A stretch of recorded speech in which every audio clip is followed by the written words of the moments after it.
Hi, dear Toastmasters, guests, and friends. Welcome to Toastmasters, the world's biggest platform to hone your leadership skills and communication skills. I am Veera Sriram, your public relations manager for District 31, and I welcome you to our talk show, Open Heart with District 31. On this episode, we have a Toastmaster who's always ready to help our district.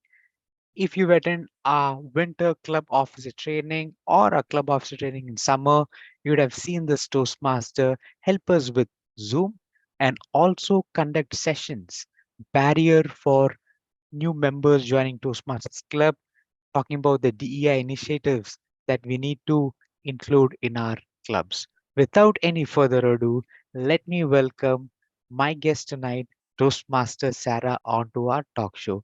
Toastmaster Sarah, how are you doing today? Excellent. Thank you, Vera. Thanks for Thank you. having me on. Thank you for coming on our talk show. Toastmaster Sarah, I ask all my guests this one question. Your Toastmasters journey. Where did it start? How did it start? Would you like to share your Toastmasters journey with us? Of course. So I don't exactly remember when I first heard of Toastmasters, but I must have been a teenager because my first Toastmasters meeting was during college and they had a group on campus. And so I went to go visit. However, they happened to have an counter who found himself in possession of an air horn. And whenever somebody would say, he would blow the air horn, and it just totally overwhelmed me. It was way too much for me. So I did not go back to that meeting. And I put Toastmasters down for almost 10 years. But as I am developing my career and continuing my own self improvement journey, I really wanted to get back to it because I felt that it might have what I need to move up to the next level. So it was during the pandemic, and I decided I was going to just go for it. And I reached out to some local clubs in Rhode Island, and Meryl Winokur called me back from Ocean State Toastmasters, and the rest is history, I suppose. I'm really enjoying what Toastmasters has to offer, and I have a lot further to go. So So glad that you made the right choice of joining Toastmasters. And I hope you've never encountered another honk for the accounting. That's not the good practice, but I hope you never encountered that. mm, Toastmasters, sir, I asked this question is what keeps you at Toastmasters? There was a reason of self-improvement to join Toastmasters, but 2 years down the line, is that the same thing or has the reason changed that keeps you at Toastmasters?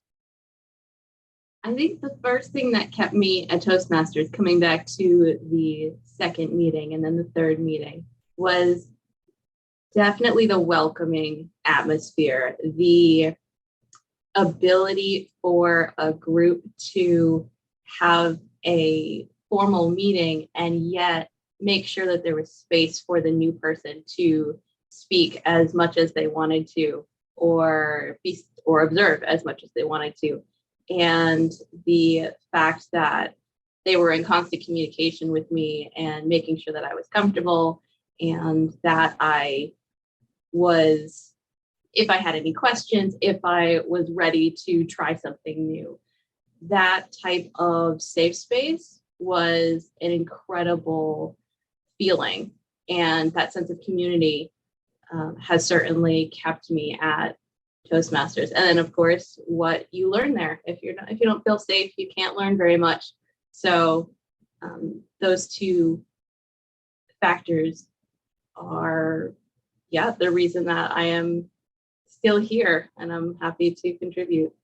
Thank you for sharing that, Toastmasters. Sarah, the camaraderie at Toastmasters and having a safe space to express yourself. Thank you for sharing that. I wish every single club in our district has the same atmosphere as Ocean State.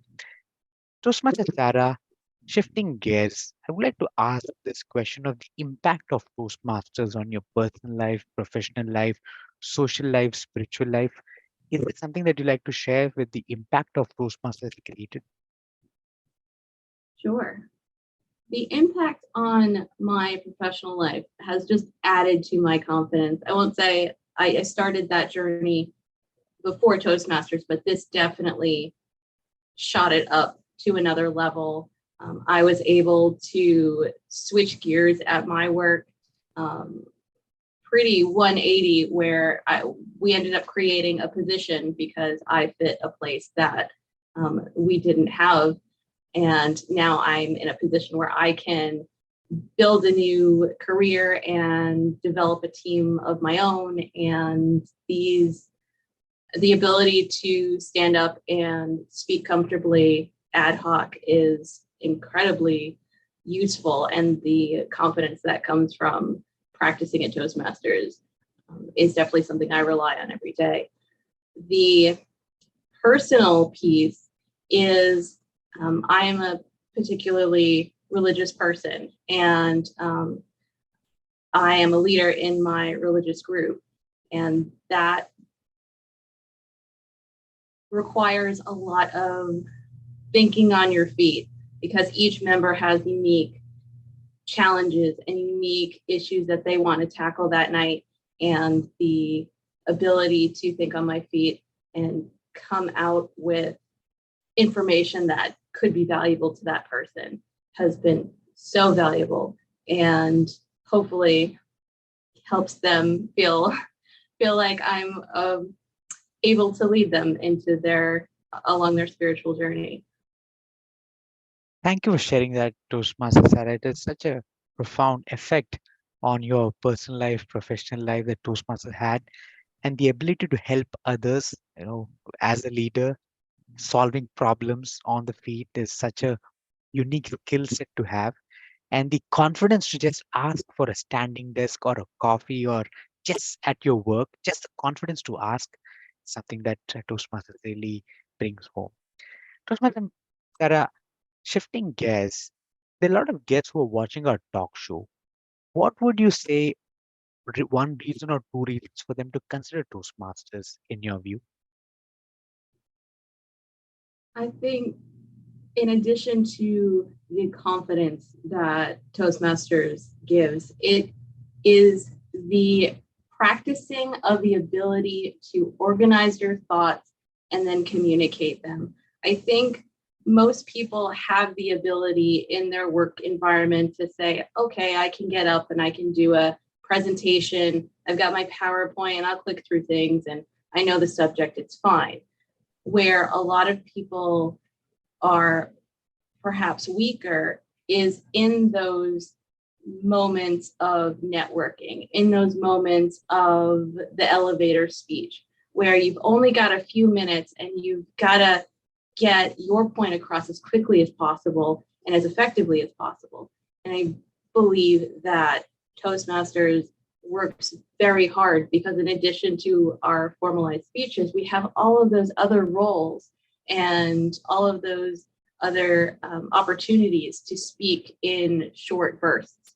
And that absolutely develops the missing piece that most people don't have. So Toastmasters have an edge.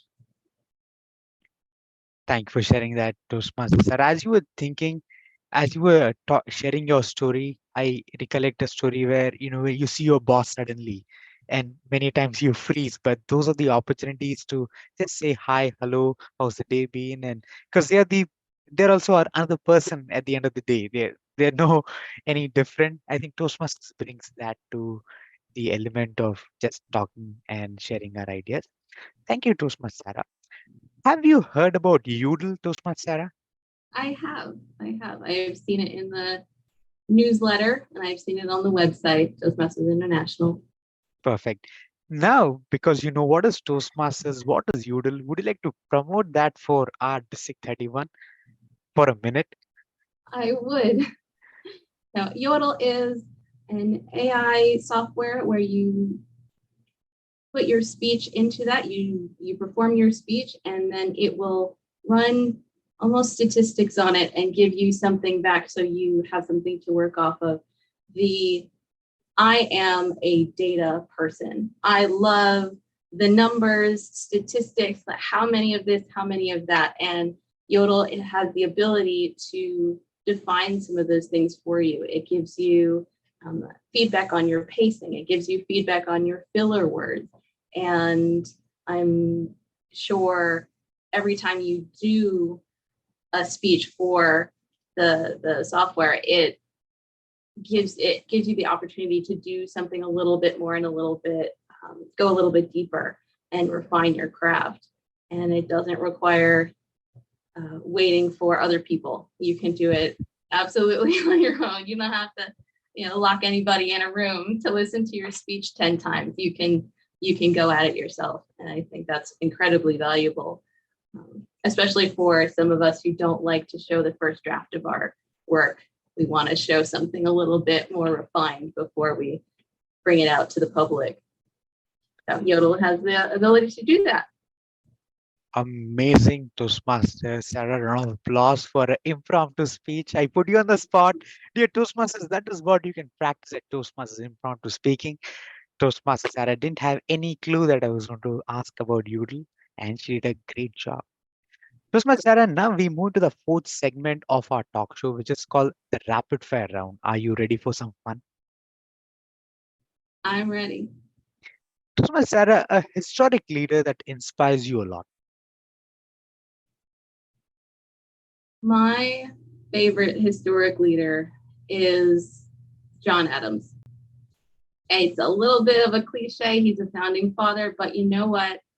I am a huge fan because he resonates with me and a lot of Toastmasters. He was an introvert who saw a gap in what was needed, and he stepped into that gap. And I also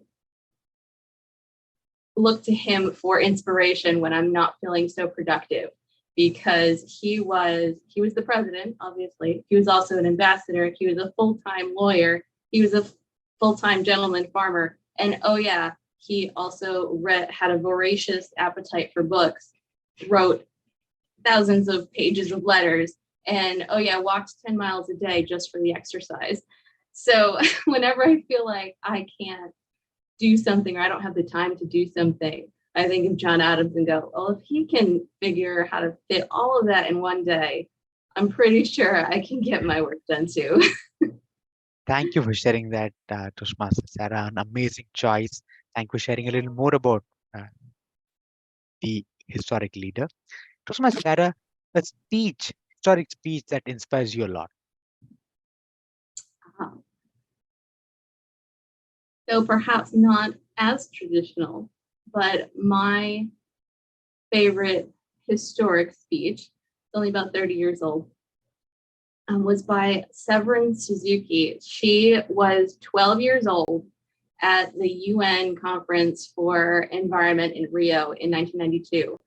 And the story behind that speech is incredible. Her speech is called I'm only a child, or I'm only a kid. And it was about calling these world leaders to take a look at climate change and take a look at environmental stewardship before those were even buzzwords that we had in our vocabulary. And my favorite point of that speech is, she says, in my anger, I'm not blind. And in my fear, I'm not afraid of telling the world how I feel. And at 12 years old, she stood at the UN and said these things and called out all of these leaders who were supposed to be stewarding the environment and stewarding the world that she was growing up in. And she saw that they were lacking, and she called them out on it. And it was so powerful and so amazing. And on top of that, it was a great speech. Like, it was she would have done very well in the evaluation portion. So definitely worth checking out. Thank you for sharing that, Toastmaster Sarah. Your personal speech when you've written it, when you practiced it, when you delivered it, when you got the feedback, you said, I did the best job possible? Any speech that comes to mind? So perhaps not the best job possible. However, I do think my most impactful speech to date was actually my second speech, and it was on the religion of Wicca. And that is my religion. That's the way that is my perspective on life. And what I loved so much about that speech, and it was just about the basics of Wicca and how we approach things and how we look at things and our holidays and all that good stuff. But the best part about that speech is that it caused discussion. It gave a place for people to come up to me afterwards and go, oh, that's what that was. Oh, I thought it was this and now it's this. And oh, my friend, looks at life that way too. And oh, I know these people who are interested. Can you talk to them? And on top of doing that speech at Ocean State Toastmasters, I was also asked to do the same speech at Fall River Toastmasters as well. So, and again, the same thing happened. It wasn't the best speech I've ever given in my life, but afterwards, I spent more time talking with individual Toastmasters about how they looked at life and their philosophies on life. And I mean, what's the point of doing a speech if it doesn't cause that kind of discussion? So I do think that was my most successful speech, if not my most polished. Yeah, could still use some work. Thank you for sharing that Toastmaster. And sometimes we need such stories, such speeches to inspire people, to let them know about your personal beliefs and your personal practices. Thank you for sharing that. Toastmaster, there a food that is very close to your palate. Any food that you like to share with our Toastmaster? Mm. So my grandmother's red sauce comes to mind. So there's a short story about that where I only would eat her spaghetti sauce. And my mother used to try and fake me out, and she would make it herself, and I'd go, this isn't it, this isn't right. And she's like, no, I went to grandma's and I got it and I brought it back. And I was like, no, you didn't.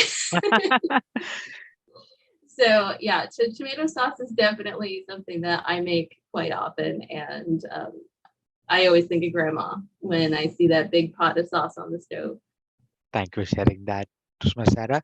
A restaurant that you like to share with our Toastmasters to have a good time with friends and family? I would have to say Chaska, which is an Indian restaurant in Garden City, Cranston.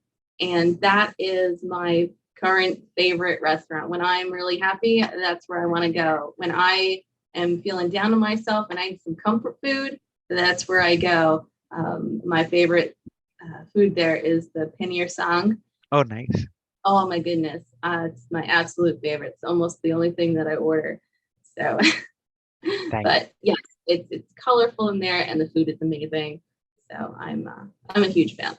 Thank you for sharing that, Toastmaster. A book recommendation that you like to share with our Toastmasters? Any book that comes to mind? Ooh. So I read voraciously. I keep track. I'm participating in the 52 book challenge for the year, except I'm already read 25 books this year. So wow. So I get information from everywhere, and I love so much.